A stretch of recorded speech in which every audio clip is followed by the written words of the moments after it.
절에서 47장 12절까지 말씀 한 절씩 교독합니다. 야곱이 유다를 요셉에게 미리 보내어 자기를 고센으로 인도하게 하고 또 고센 땅에 이르니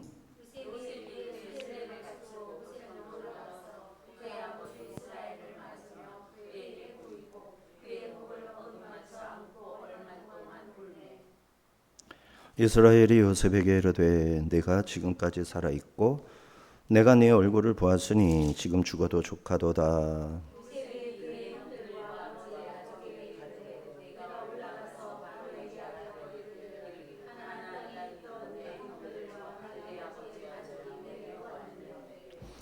그들은 목자들이라 목축하던 사람들이므로 그들의 양과 소와 모든 소유를 이끌고 왔나이다 하리니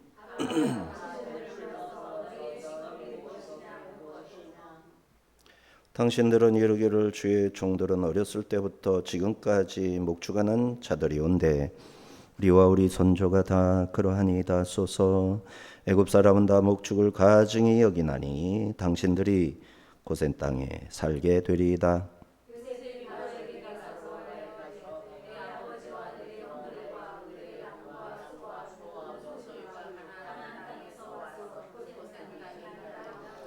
그의 형들 중 5명을 택하여 바로에게 보이니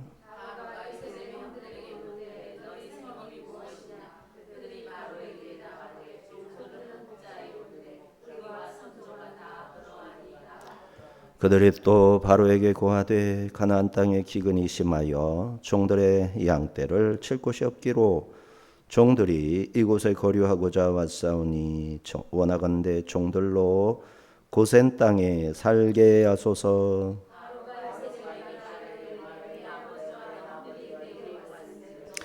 애굽 땅이 내 앞에 있으니 땅에 좋은 곳에 내 아버지와 내 형들이 거주하게 하되 그들이 고센 땅에 거주하고 그들 중에 능력 있는 자가 있거든 그들로 내 가축을 관리하게 하라.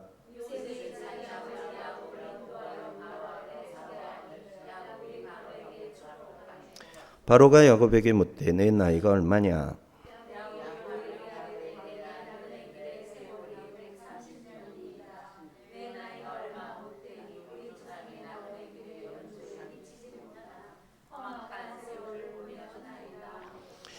야곱이 바로에게 축복하고 그 앞에서 나오니라.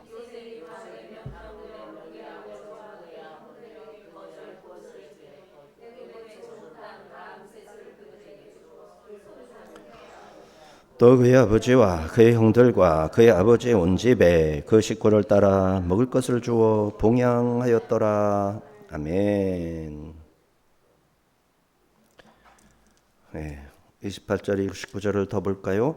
야곱이 유다를 요셉에게 미리 보내어 자기를 고센으로 인도하게 하고 다 고센 땅에 이르니 요셉이 그의 수레를 갖추고 고센으로 올라가서 그의 아버지 이스라엘을 맞아 그에게 보이고 그의 목을 어긋맞춰 안고 얼마 동안 울매 이스라엘이 요셉에게 이르되 네가 지금까지 살아있고 내가 네 얼굴을 보았으니 지금 죽어도 족하도다.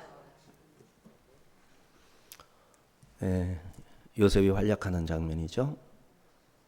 바로 앞에서 또 형제들과 아버지 앞에서 요셉이 얼마나 지혜롭게 한마디 한마디가 그래서 형들이 안심하고 아버지가 안심하고 얼마나 남의 나라 땅에 와가지고 보트 피플이잖아요. 이민자. 그러니까 살기 위해서 남의 나라 들어간 거예요. 다행히 요셉이 있지만은 그 나라의 왕은 확실히 바로잖아요. 바로가 인정하지 않는다면 위험해지죠. 그런데 요셉이 절대적인 존재로 자리를 잡았고 지혜롭고 명철하고 그래서 이 형들이 그 요셉 땅에서 가장 알맞은 땅을 골라서 살게 되는 거죠. 그렇게 함으로써 아브라함에게 하나님의 음성을 횃불은 여기죠. 창세기 15장 16절에 4대 만에 돌아오리라. 4대. 4대는 몇 년이나 될까요? 한 세대가 우리 한 40년 봅니다. 근데 20년이면 세대 교체도 가능하지만, 그러면 4대면은 80년, 40년이면 120년, 100년 남짓 4대 만에 돌아오리라. 금방 돌아올 것 같은 그런 거죠. 하지만 400년입니다. 4대가 아니라 4세기, 430년. 그런데 이 말씀이 47장 바로 앞부분에서 해결이 되죠. 47장 세라가 몇 절에 나옵니까? 세라가 47장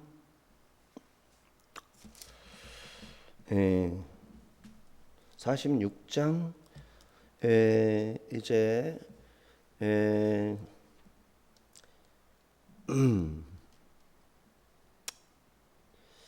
아셀의 아들은 임나 이스와 이스위 브리야 그들의 누이 세라. 그들의 누이 세라.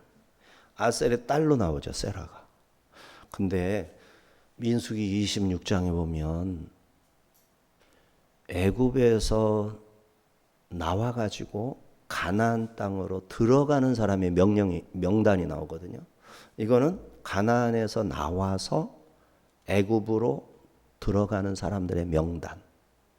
민수기 26장은 애굽에서 나와 광야를 거쳐 가나안 땅에 들어갈 사람들의 명단. 그 사이에 몇 년이라고요? 430년. 근데 그 사이에 생존자로 이름이 2번 다 들어간 사람이 있었으니 세라예요, 세라. 생존자.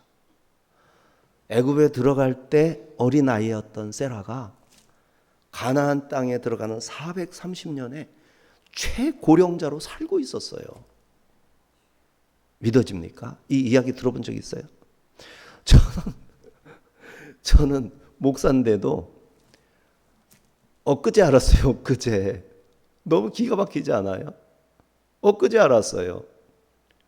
와, 여자의 이름은 보통 안 써요. 근데 세라가 딸인데도 들어갔단 말이에요. 딸인데도. 명단에 들어갔단 말이에요. 아들 명단에 딸이 들어가서 자리를 잡고 있어요. 그런데 그 세라가 놀랍게도 430년 후에 작성된 명단에 생존자, 가나안 땅에 들어가는 사람으로 기록이 되어 있단 말이에요. 아셀의 딸 이렇게 해가지고. 아셀의 딸. 놀라운 일이죠. 그러면 몇 대가 되는 거예요? 야곱 한 대, 아셀 한 대에서 2대, 그 다음에 세라해서 또 한 대에서 3대 됐죠. 나머지 세라 밑에 모든 세라 생존해 있으니까 그 나머지 사람은 전부 한 대가 되는 거예요. 그래서 4대 만에 돌아오리라가 되는 거예요. 430년. 야, 하나님의 말씀이 1.1획도 가감 버릴 게 없다. 와, 이렇게까지 정확하단 말인가? 또 깜짝 놀랐어. 또 깜짝 놀랐어. 그러니까 하나님 말씀에 목숨 거는 사람이 지혜로운 거예요. 많은 사람들이 하나님의 말씀은 신화적이고 신화 말하자면 사람들이 자기 종교를 이제 말하자면 뼈대를 세우기 위해서 지어낸 말. 어떤 역사적인 근거는 있겠지. 하지만 그것을 신화화해서 종교를 확장시키기 위해서 잘 포장하고 잘 세운 이야기. 이렇게 말하잖아요. 신화.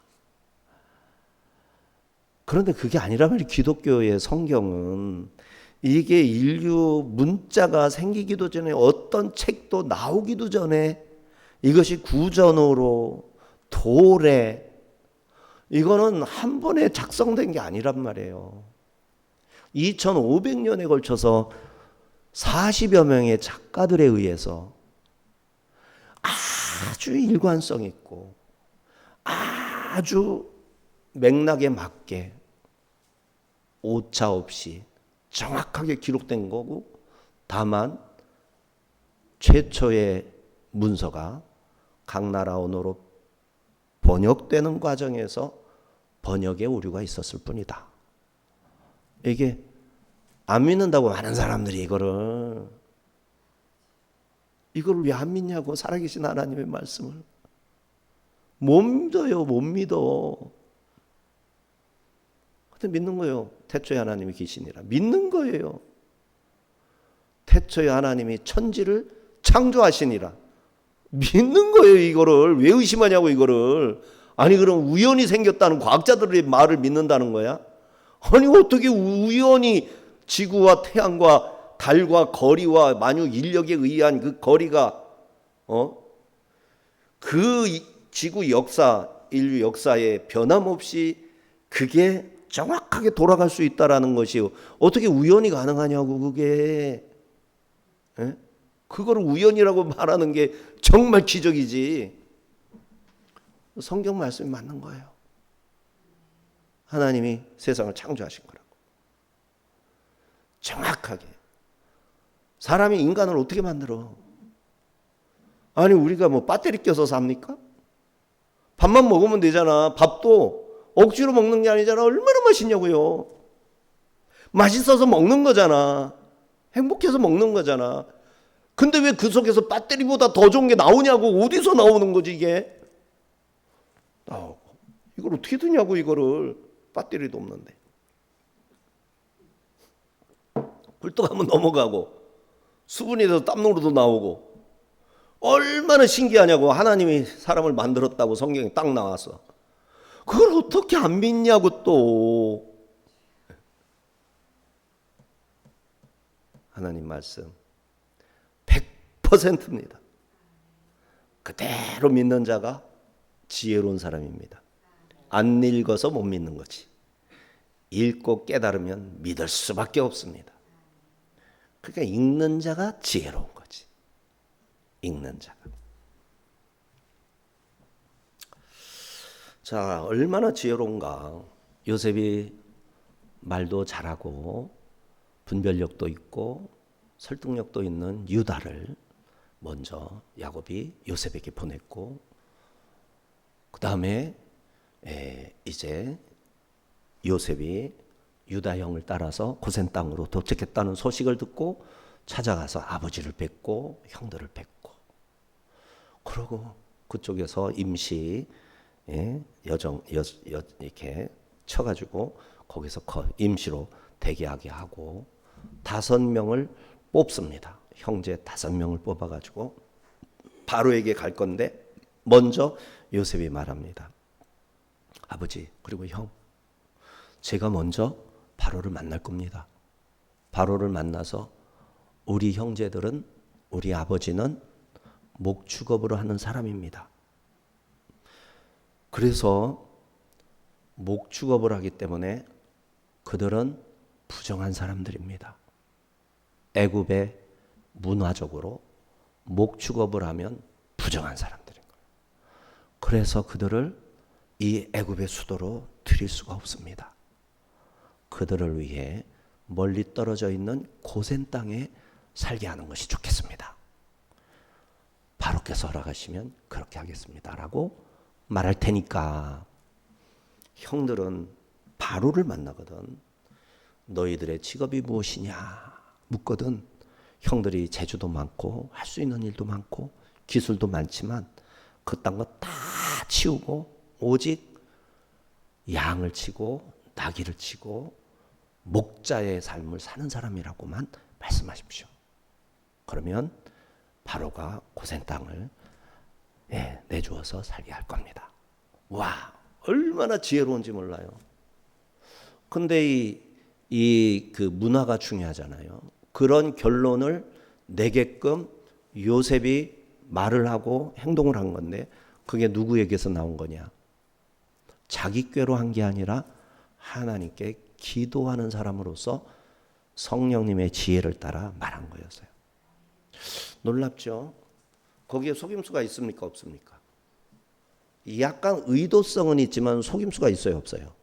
없어요. 마귀가 좋아할 말입니까? 하나님이 좋아할 말입니까? 애굽은요, 마귀 천지예요. 귀신들 천지라고. 우상들 천지라고. 그 속에 들어가면서도 요셉은 귀신들의 손을 잡고 그들과 타협해서 일을 이끌어 나가는 게 아니라 그들을 차단하기 위해서 하나님께 지혜를 구하고 하나님이 주신 지혜를 따라 의도적으로 바로를 만나고 있어요. 누구랑 다른 거죠? 누구랑 다른 겁니까? 야곱하고 다른 거예요. 야곱과 리브가는 어떻게 했어요? 야곱과 리브가는 분명히 하나님밖에 모르는 사람이에요. 리브가도 하나님밖에, 천만이 내 어미가 되리라. 예, 저도 사라 고모, 사라 외삼촌, 고모죠. 고모. 어떻게 되나? 하여튼 저도 사라 아주머니처럼 저도 천만이 내 어미가 된다고요? 그 거룩한 일을 제가 어떻게 가겠느냐? 가겠어요. 당장 내일이라도 떠나겠어요. 이게 누구의 말입니까? 리브가가 그렇게 한 거잖아요. 천만이 내 어머니. 그러니까 이 바다나람의 라반과 부두엘과 그의 어머니와 모든 사람이 다 하는 거예요. 아브라함은 하나님의 부르심을 잊고 갈대아 우르에서 하란으로 왔지만 우리는 여기에 정착했고 아브라함은 더 하나님께서 선택해가지고 가나안 땅으로 데려가서 광야 메마른 곳에서 하나님을 섬기며 살아가는 사람. 그래서 영적으로 준비된 천만인을 자손을 낳고 하나님께 복종하는 민족과 나라를 세울 분. 이렇게 알고 있는 거예요. 근데 리브가가 그걸 하겠다고 덤벼든 거예요. 하나님 때문에. 자기 가족들이나 주변 사람들은 점점 하나님을 잊어버리고 가고 있다고. 여러분, 오늘날 세상이 하나님을 잊어버려 가고 있다는 걸 아셔야 됩니다.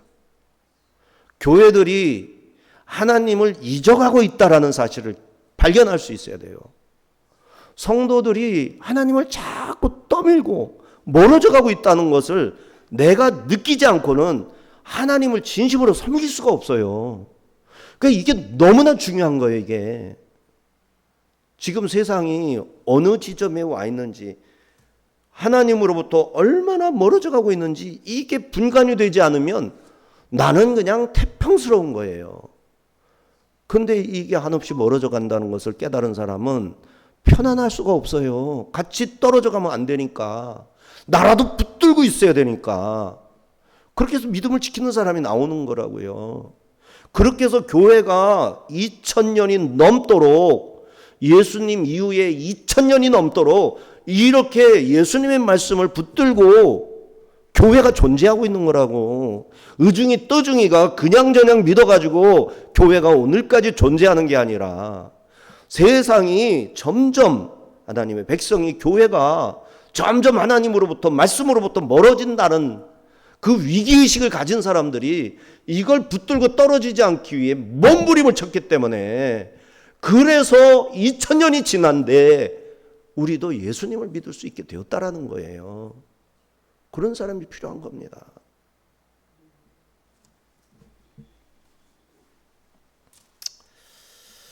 여하튼 간에 요셉이 아주 지혜롭게 바로에게서 말했고, 바로를 찾아간 형들이 사실 형들은 말 한마디 더 하죠. 우리를 고센 땅에 살게 해주십시오. 그 말은 자기들이 할 말이 아니었는데 다 듣고서는 자기들이 해버리죠. 뭐 그게 크게 문제는 없었어요.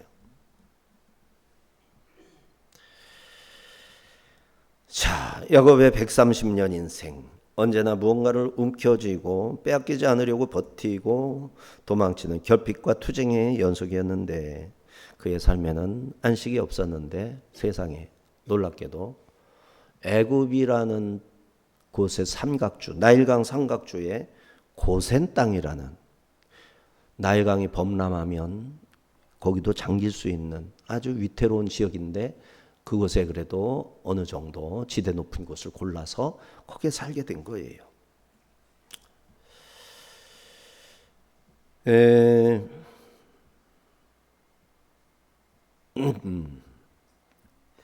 31절에서 34절입니다. 요셉이 그의 형들과 아버지의 가족에게 이르되 내가 올라가서 바로에게 아뢰어 이르기를 가나안 땅에 있던 내 형들과 내 아버지의 가족이 내게로 왔는데 그들은 목자들이라 목축하는 사람들이므로 그들의 양과 소와 모든 소유를 이끌고 왔나이다 하리니 바로가 당신들을 불러서 너희의 직업이 무엇이냐 묻거든 당신들은 이르기를 주의 종들은 어렸을 때부터 지금까지 목축하는 자들이온데 우리와 우리 선조가 다 그러하니이다 소서 애굽 사람은 다 목축을 가증히 여기나니 당신들이 고센 땅에 살게 되리이다. 여기 핵심 있죠. 애굽 사람은 다 목축을 가증히 여기나니 했죠. 자, 요셉의 중재가 이제 이렇게 중재를 잘해서 자연스럽게 고센 땅에 살게 할 것인데 그 말이 통하게 된 핵심 주제는 뭐냐면은 애굽은 목축을 가증히 여긴다. 왜 그랬을까? 당시 애굽 사람들은 동물들을 신으로 섬겼어요. 목축업을 피했고 외국인과 함께 식사하는 것을 부정하게 여긴 이유도 이 가축들하고 같이 섞여서 같이 먹고 살기 때문에. 그리고 그 가축들은 자기들이 신이었어요. 신들에게 함부로 하는 모습, 그것을 잡아서 먹는 거, 그것을 잡아서 제사를 드리는 거, 이런 것들을 가증하게 여겼어요. 암소는 하토르, 수소는 모더라 있어요. 아피스, 암소는 하토르. 그리고 뭐 풍뎅이 신도 있고요. 그다음에 고양이 신도 있고요. 이게 블로그에는 그 사진들을 제가 모아가지고 넣어놨는데 이름까지 넣어놨으면 좋은데 이름까지는 안 했어요. 근데 그 신들이 다 나와요. 개도 신이고요. 그다음에 악어도 신이 악어도 신이고요. 하여튼 동물들이 다 신이야. 그 신들에게 비나이다 하면 자기들의 생명을 연장시키고 자기들의 그 아리따운 그 멋있는 남편을 데려다주고 그런 다 신마다 하는 일들이 다 있어. 먹을 것을 가져다주고 간식을 가져다주고 이런 신들이 다 있는 거예요. 그런데 목축업을 하는 사람들은 그걸 잡아먹고 그 털을 깎아서 팔아서 먹고 살고 그 젖을 짜가지고 지들이 먹기도 하고 그러니까 목축업을 하는 사람을 가증하게 여겼던 거예요. 종교성이 그렇게 만든 문화였던 거죠. 그들은 황소는 아피스, 암소는 하토르, 양은 크놈, 자칼은 아누비스 등등등등등 신격화해서 섬겼고 짐을 삼으면 신성모독으로 여겨서 돌로 쳐 죽여버렸어요.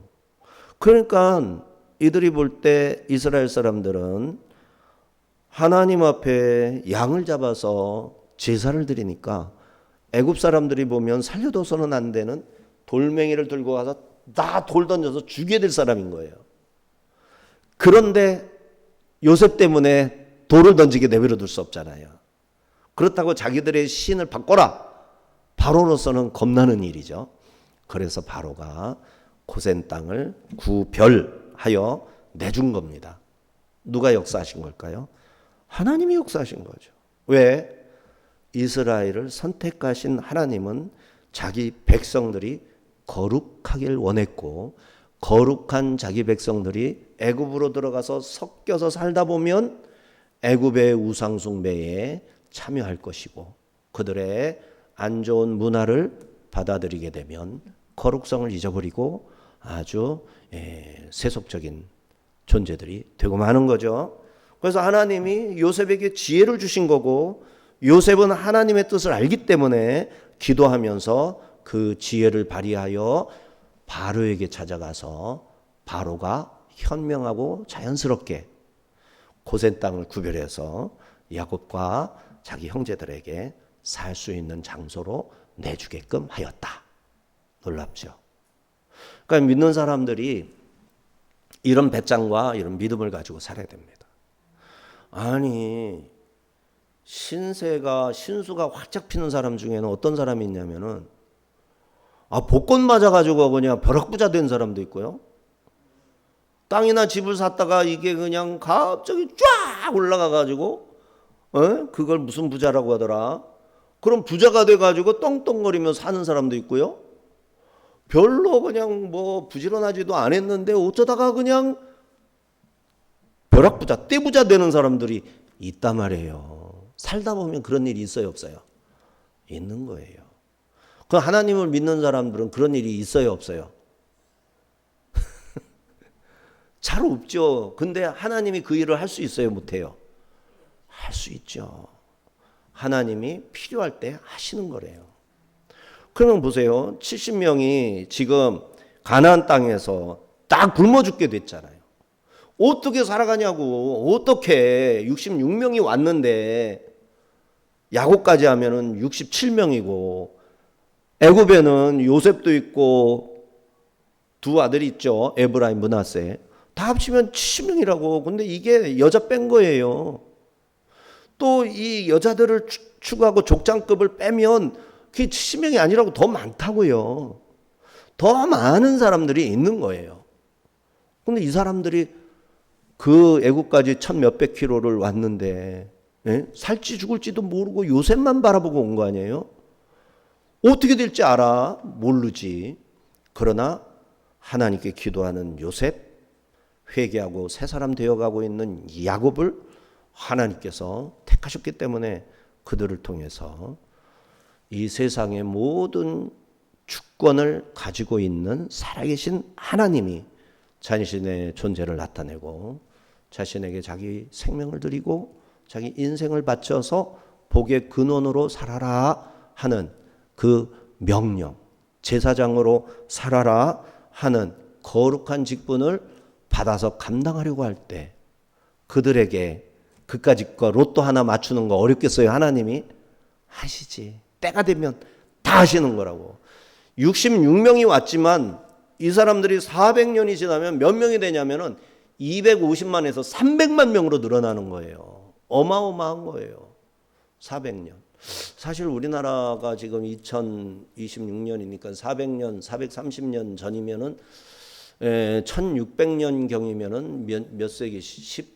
16세기, 17세기 경에 우리나라 인구가 한 몇 명이었을까요? 한 전체 인구가 한 70만, 80만 넘었을까요? 100만 명 넘었을까요? 얼마 안 됐을 거라고 그 당시. 근데 400년 만에 지금 5천만 가까이 됐으니까 폭발적으로 늘어난 거죠. 수없이 많은 위기가 있었지만 하나님께서 이 나라를 통해서 전 세계를 도전을 주고 하나님께로 돌아올 수 있게 하는 표본으로 삼기 위해서 이 민족을 복주시려고 이렇게 지켜오셨단 말이죠.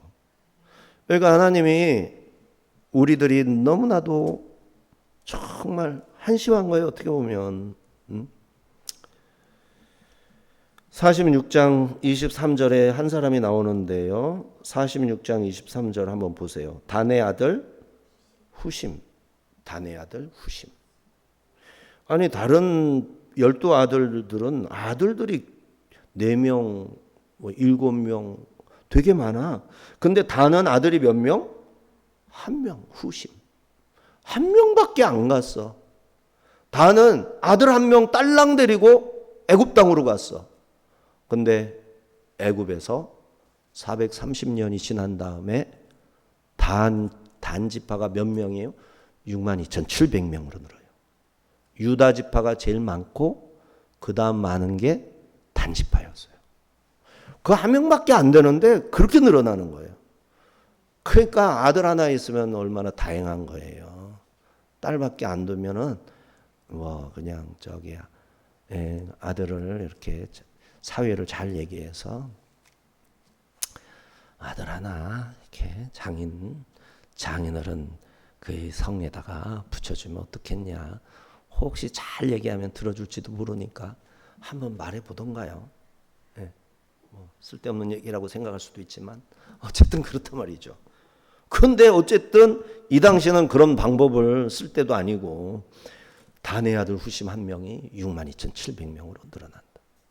하나님이 하시면 엄청난 일이 우리 앞에 기다리고 있는 것이다. 그러니까 부정적으로 생각할 것도 아니고 안 된다라는 생각에 사로잡혀 그렇게 지내서는 안 되겠어요. 이처럼 하나님은 이 애굽인들의 배타적인 풍습을 역용해서 이스라엘이 애굽 문화에 젖지 않고 완벽하게 고센 땅에 격리되어서 거룩한 백성의 정체성을 지키게 하셨다라는 거죠. 자, 47장 1절에서 4절입니다. 요셉이 바로에게 가서 고하여 이르되 내 아버지와 내 형들과 그들의 양과 소와 모든 소유가 가나안 땅에서 와서 고센 땅에 있나이다 하고 그의 형들 중 5명을 택하여 바로에게 보이니 바로가 요셉의 형들에게 묻되 너희 생업이 무엇이냐 그들이 바로에게 대답하되 종들은 목자이온데 우리와 선조가 다 그러하니이다 하고 그들이 또 바로에게 고하되 가나안 땅에 기근이 심하여 종들의 양떼를 칠 곳이 없기로 종들이 이곳에 거류하고자 왔사오니 원하건대 종들로 고센 땅에 살게 하소서. 고센 땅에 살게 하소서는 바로 입에서 나올 말인데 벌써 말을 했어요. 근데 다행히 바로가 뭐야? 건방진 것들이 니들 마음대로 어디서 산다면 어쩐다 그래? 이렇게 나왔으면 이거 다 그냥 끝나는 건데 워낙 바로의 아버지가 돼버렸고 바로에게 신과 같은 존재가 되어버린 요셉이기 때문에 바로가 이 괘씸한 녀석들 마음속에 살짝 지나갔지만 노여워하지 않고 그래라 그러면 고센 땅에 살거라. 그러니까 이 요셉은 너무너무 신중하고 주의하고 바로의 주권적인 선택을 감히 침범하지 않으려고 그래요. 바로가 자연스럽게 선택할 수 있는 옵션을 주기는 해도 바로의 선택을 자기가 대신하진 않는다고. 그런데 이 형들은 어때요? 자기들이 고센 땅을 딱 지목을 해버려. 하나님께 기도하고 담대함으로 말할 때는 그것도 괜찮죠. 근데 충분히 기도하지도 않고 내가 바란다고 쑥 혀를 놀려서 말을 했다가 그게 방정 맞은 것이 되면 어떡하겠어요? 큰일 나는 거 아니에요. 다행히 백그라운드로 요셉이 딱 버티고 있어가지고 문제가 없었지. 이게요 살얼음판인 거예요. 아직도요 이 형들은. 우리 인생을 살 때 이렇게 살얼음판식으로 살아가는 거잖아요. 말 한마디 잘못해가지고 와르르르 무너지는 일들이 우리 주변에 너무너무 많다. 그런데 그것을 하나님께 기도하면서 요셉처럼 할 필요가 있다라는 거죠. 우리는 실수하고 내뱉은 거는 엎질러진 물이에요. 방법 없어요. 예, 사과하고 뭐 미안하고 그렇게 행동하고 나머지 이제 거기에 따르는 모든 대가는 다 감수해야 돼요. 믿는 사람의 태도입니다. 자기가 말을 했기 때문에 일어난 일에 대해서는 다 감수하는 거예요. 그거를 회피하려고 거짓말하고 또 뭐 이렇게 또 다른 말을 하고 지어내고 이러다가는 그렇게 인생 살다가 참 보잘것없는 사람이 되고 마는 거예요. 나이 들어서 보잘것없는 사람. 입을 벌릴 때마다 말이 달라져. 믿을 수가 없어. 맥락이 왔다리 갔다리 해. 그 사람은 어떻게 신뢰하고 믿고 그 사람에게 어떤 중요한 결정을 맡길 수가 있겠어요. 그런 사람 되지 말아야 됩니다. 그런데 요셉은 얼마나 신중했어요. 근데 형들은 약간 말이 경망스럽게 가볍게 말을 낸 거죠. 자, 형들의 의도는 애굽에 아주 말뚝을 박으러 온 게 아니라 잠시 있다가 갈 테니까 이 고센 땅에 잠시 머물게 해주십시오라고 말한 거죠. 사실은 그 말을 할 때는 요셉은 그 기간을 이렇게 뭐라 그럴까? 요셉은 하나님께서 앞으로 어떻게 인도하실지를 모르는 거잖아요. 그걸 너무 뼈저리게 느꼈잖아요. 도단에서 잡혀가지고 끌려갈 때 그때 요셉이 무슨 마음이었겠어요? 이러다가 나는 끝장나는 건가? 형들은 나를 죽이려는 사람들인가? 형과 나는 원수인가?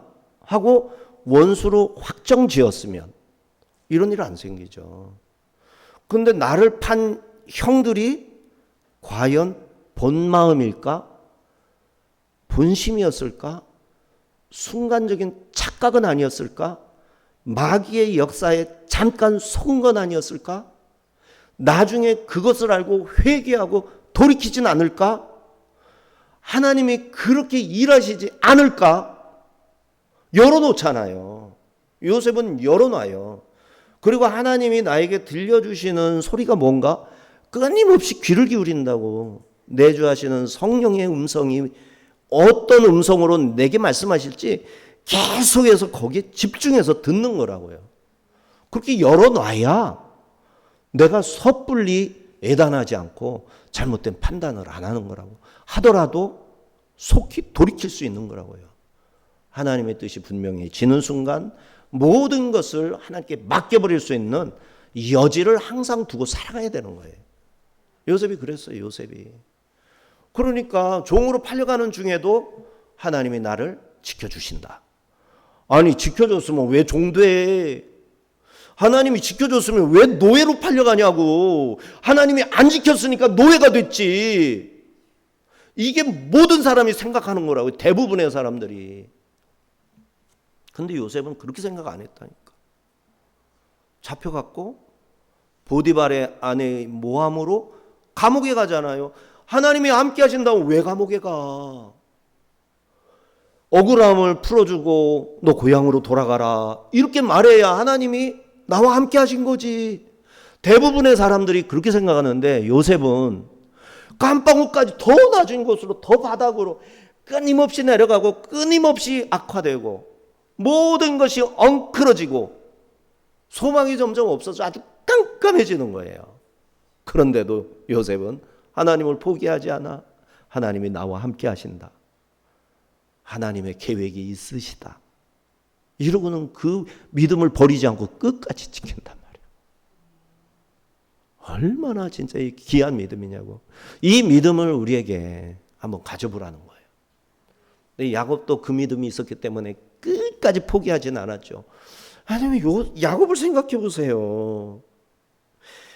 아니 어머니가 계시 받았잖아. 하나님한테 계시를 받았잖아. 그 하나님이 하나님의 뜻을 가르쳐 줄 때는 알았지? 너 내가 특별히 생각하니까 너 나한테 항상 고맙게 생각해. 알았지? 이러고 가르쳐 주겠냐고요. 책임지라는 거지. 그래서 야곱과 리브가는 하나님이 계시한 말씀에 대한 책임을 지기 위해서 얼마나 노력을 했냐고요. 야곱은 처음부터 속이지 않았어요. 야곱은 얘기했다고. 형 장자권 형 거 아닌 거 알잖아. 엄마가 얘기했잖아. 큰 자가 어린 자를 섬기리라. 형 왜 그거 인정하지 않아? 나 내 거야. 나한테 줘야지. 야곱 또 까불래. 에이고 이 콩알만한 게 어디서 까불고 있어. 한 주먹거리도 안 되는 게. 닥쳐 이러고서는 또 나가서 사냥하고 돌아오고. 근데 팥죽을 끓이고 있는데 에서가 와가지고 배고파 죽겠다 이 야곱아. 나 그거 한 그릇 줘라. 형 내가 이걸 왜 형한테 줘? 내 거를 뺏어간 게 형이야. 이 팥죽도 뺏어가려고 그래? 장자권 하나님이 분명히 얘기했다고 그랬지. 엄마가 꿈에 하나님 말씀을 들었다고 했어 안 했어? 내 거잖아. 헤이 너 가져. 야 그까짓 거. 야 팥죽이나 내놔. 형 다른 말 하기 오케이? 계약 끝났어. 도장 찍는 거야. 알았어? 아니 그때 형제간에는 이미 얘기가 끝났잖아. 근데 아버지가 그걸 인정을 안 해. 이런. 아니 형하고 나하고는 이미 팥죽으로 계산 끝난 거예요. 형 거가 아니라 하나님 말씀대로 9개 된 거라고. 아니 그러고 세월이 흘러 77살이나 돼서 나이도 지긋하게 먹었는데 아버지가 내일 모레 돌아가신다고 그러면서 에서에게 말하기를 에서야 어서 가서 별미 하나 만들어 오너라. 내가 그거 먹고 배부르게 먹은 다음에 너한테 축복하고 그 다음에 내가 죽어야 되겠다. 야, 오늘 죽을지 내일 죽을지 모르겠구나. 그러니 빨리 가서 짐승 한 마리 잡아다가 별미 하나 만들어 오너라. 내가 너를 축복하련다. 그걸 누가 들었어요? 하나님의 계시를 받은 리브가가 들었잖아. 하나님이 계시를 안 받았으면 왜 그거를 해? 에서한테 가서 에서야 빨리 잡아. 내가 해줄게. 걱정 말고 갔다 와. 이랬겠지. 근데 하나님의 뜻이 그거가 아니라는 걸 아는 사람은 리브가밖에 없으니까 어떡하냐고. 아는 리브가가 야곱을 불러가지고 야 이래저래 하니까 너 빨리 가서 염소 2마리 잡아와라. 그러고서 한 마리 가지고 잡아서 껍데기로 그냥 이게 하고 이렇게 얼굴에다도 목에다가도 그냥 매끈매끈한데 다 덮고 그 다음에 별미를 한 마리로 잡아가지고 만들어가지고 너 형 오기 전에 얼른 가서 아버지한테 갖다 드리면서 예서라고 해라. 그래서 쫓아가가지고 얼마나 고민했겠어요. 아버지가 네가 누구냐? 저는 아버지 장남 예서요. 아버지 예서요. 얼마나 더듬거렸겠냐고. 그래 눈먼 아버지가 야, 네 목소리는 야곱인데 이리 와봐봐. 냄새는 에서로구나. 그래, 네가 에서 맞지? 예 아버지 에서요. 그래 기도하자. 아니 아버지는 또 적당히 또 눈까지 멀었네.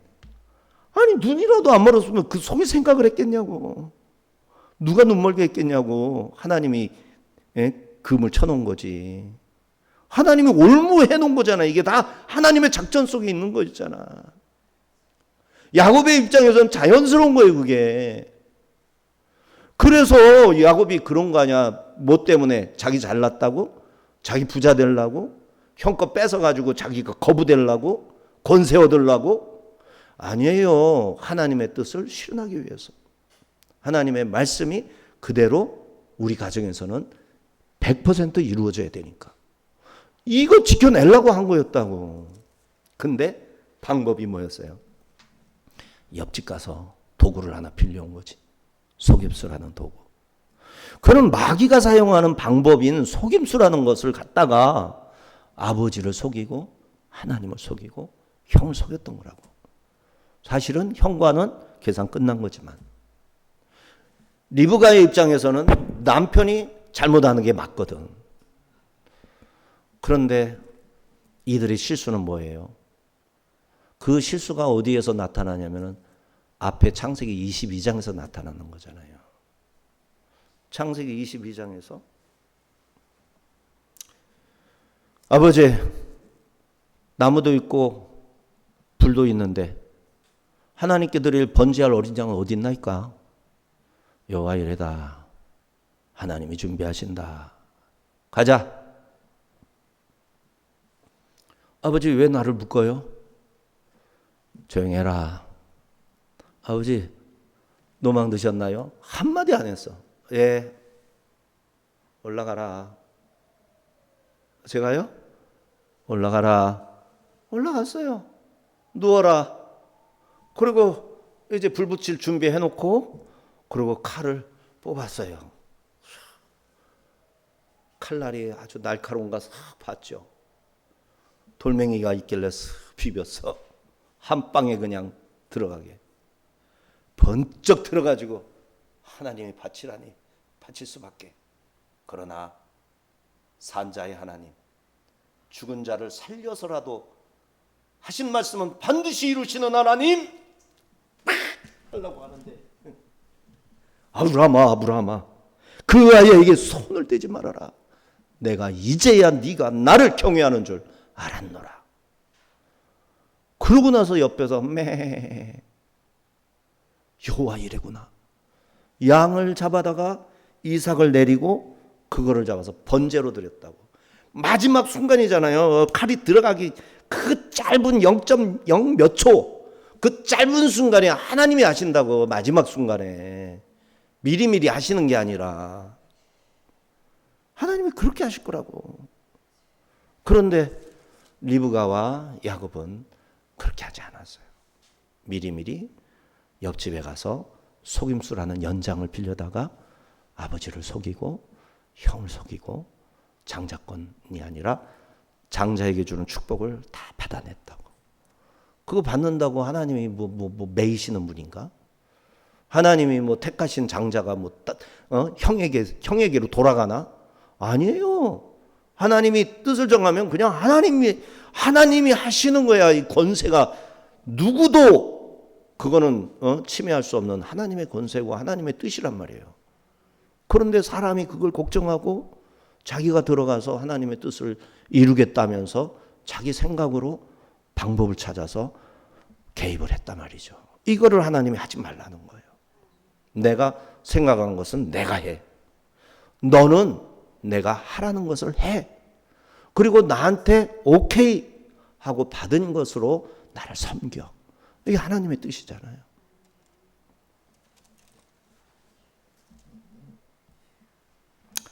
5절 6절입니다. 바로가 요셉에게 말하여 이르되 내 아버지와 형들이 내게 왔은즉 애굽 땅이 내 앞에 있으니 땅이 좋은 곳에 내 아버지와 내 형들이 거주하게 하되 그들이 고센 땅에 거주하고 그들 중에 능력 있는 자가 있거든 그들로 내 가축을 관리하게 하라. 참 바로가 너무너무 좋은 결정을 해줬죠. 거기에 가서 실업자로 일도 못하면 그 66명 그 가족들이 어떻게 먹고 삽니까? 그런데 목축업을 네가 여기 분리된 고센 땅에서 마음껏 하고 바로의 궁에도 천민들이 하던 일이 있는데 그 천민들은 진짜 천해.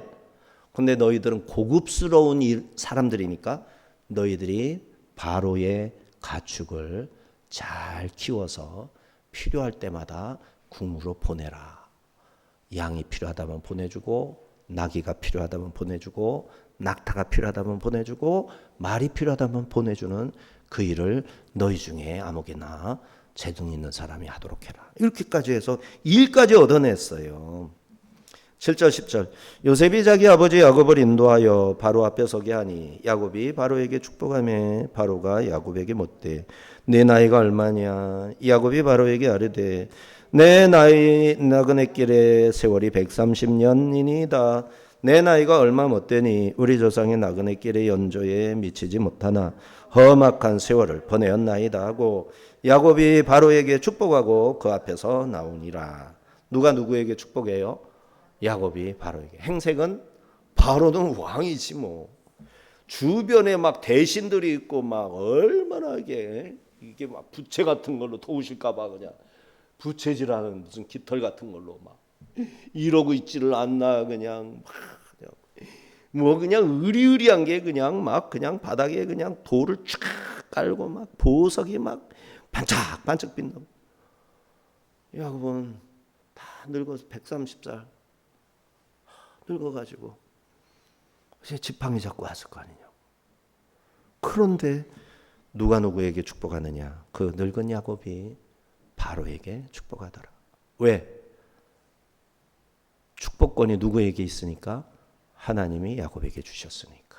이게 진짜 복을 주는 거잖아요. 11절 12절 요셉이 바로의 명령대로 그의 아버지와 그의 형들에게 거주할 곳을 주되 애굽의 좋은 땅 람셋을 그들에게 주어 소유로 삼게 하고 또 그 아버지와 그의 형들과 그의 아버지의 온 집에 그 식구를 따라 먹을 것을 주어 봉양하였더라. 애굽의 좋은 땅 람셋 했어요. 람세스 베에레츠 라메세스 람세스 안에 람세스 안에 땅 안에 이런 뜻인데 나일강 하류 삼각주 지역에 있었던 고센 땅의 한 지역 람셋. 나중에 이 람셋은 비동과 함께 국고성이 되어서 이제 바로가 바뀌죠. 왕조가 바뀌어요. 힉소스 왕조에서 뭐 19왕조 정도로 바뀔 때 19, 18왕조 정도로 바뀔 때 이제 그 요셉을 모르는 바로가 나타났죠. 그래가지고 이스라엘 사람들을 안 좋게 여겨가지고 국고성을 짓는 건설 노동자로 싹 다 바꿔버리죠. 자, 원래 잠시 머물려고 했던 곳이지만 하나님께서 여기에서 놀라운 번성의 반전을 일으키셨어요. 고센 땅도 나일의 삼각주였고 범람시의 많은 지형의 변화를 경험합니다. 400년 후 모세 시대 히브리인들은 이 근처에서 이제 노동을 하게 되는 거죠. 야곱의 가족들이 노달한 고센 땅은 애굽인들이 목축을 가증히 여겨 내쫓은 변방 땅이었습니다. 세상 눈으로 보면 소외당하고 거절당한 자리죠. 그러나 하나님은 혐오의 장소를 애굽의 타락한 문화로부터 이스라엘 택한 백성들의 거룩성을 보호하고 지켜내는 구별된 땅으로 하나님이 사용하시는 거예요. 그러니까 우리가 세상에는 너무너무 악하잖아요. 하지만 하나님을 철저히 신뢰하고 의지하면 우리가 있는 그곳을 거룩한 곳으로 구별하셔서 우리의 거룩성을 지켜내 주시는 거죠. 당대 최고의 권력자 바로 앞에 선 130세 노인의 이름, 성경은 위대한 이름 이스라엘이 아니라 환도뼈가 부러진 채 절뚝거리는 옛 이름 야곱으로 부릅니다. 와, 반전이죠 이것도. 아니 바로에게 안수기도 할 정도면 축복기도 할 정도면 이스라엘이라고 할 만하잖아요. 하나님과 겨루어 이긴 사람이라는 새 이름, 명예로운 새 이름. 야곱은 빼앗는 자, 속이는 자라는 지렁이 같은 너 야곱의 야곱이잖아요. 이거는 조금 불명예스럽고 좀 앞으로 갈 길이 멀다 하는 이름이 야곱인 거예요. 이야, 갈 길이 멀어 진짜. 근데 바로를 축복하는 이 이스라엘의 이름을 하나님이 성경에 기록할 때는 야곱이라고 말하는 거예요. 왜? 바로와 비교해서 역설적인 거죠. 역설적. 바로보다 더 영광스럽고 바로보다 더 위험차고 이런 거 원하지 않는 거예요. 지렁이 같은 야곱이 바로를 능가하게 하는 그 무엇인가가 있는데 그게 바로 하나님의 권세라는 거예요. 하나님의 위엄이고 하나님의 주권이고 하나님의 뜻이고. 그러므로 우리가 세상에 나가서 성공해야 되고 부자 돼야 되고 뭔가 해내면 마치 내가 그것을 이룬 것인 양 자신만만하고 어디 까부는 것 있으면 내가 그냥 놔둘 줄 알아 이렇게 살다가 아무것도 없고 뭐 내놓을 게 없으면 기가 죽어가지고 살면 이게 별론 거예요. 오히려 반전. 그렇게 기죽어서 있는 그를 하나님이 놀랍게도 축복권을 가진 그야말로 장자권의 소유자, 하나님의 거룩한 대제사장으로서의 택함받은 백성으로 이끌어갈 믿음의 조상으로 삼으시는 것이죠. 세상은 화려한 스펙과 물질의 배경이 있어야 권위가 생긴다고 말합니다. 그러나 하나님은 내 자아가 깨어지고 험악한 세월을 통과하며 오직 주님만 남아있는 초라한 야곱의 상태일 때 진짜 세상을 압도하는 영적 권세를 부여해 주시는 것이죠. 바로는 초라한 나그네 야곱의 손을 통해 흘러나오는 하나님의 복을 받으려고 고개를 숙였던 겁니다. 주름지고 보잘것없는 노인네 앞에서 무릎 꿇고 고개를 숙이고 축복을 받았는데 그게 누구다? 바로더라. 세상 가운데 우리는 초라한 소시민일 뿐입니다. 연봉이나 스펙으로 능가하는 세상에 기죽지 말아야 됩니다. 진짜 역사의 주관자는 하나님이시며 세상에 아무리 화려한 권력자라도 구원받은 성도들의 기도와 축복이 필요하고 성도의 축복으로 그들이 안녕과 평화를 누릴 수가 있게 되는 겁니다. 그러므로 우리의 삶의 자리가 비록 세상의 중심이 아닐지라도 비록 변방의 고센 땅 같을지라도 낙심하지 마십시다. 세상이 우리를 알아주지 않아도 내가 비록 깨어지고 상처 입은 야곱의 모습일지라도 우리에게는 세상을 축복할 영적 제사장으로서의 권세가 있음을 기억하십시다. 야곱처럼 당당하게 세상을 축복하고 우리는 이 땅의 정착민이 아니라 천국을 향해 걸어가는 거룩한 나그네임을 선포하는 영적인 자존심을 회복하십시다. 화려한 세상의 수도 한복판이 아닌 예배의 목숨을 걸 수 있는 나만의 고센 땅에서 하나님의 세기를 목도하는 믿음의 주인공들이 다 되시기를 주님의 이름으로 축원합니다. 기도합니다. 거룩하신 하나님 아버지, 비천합니다.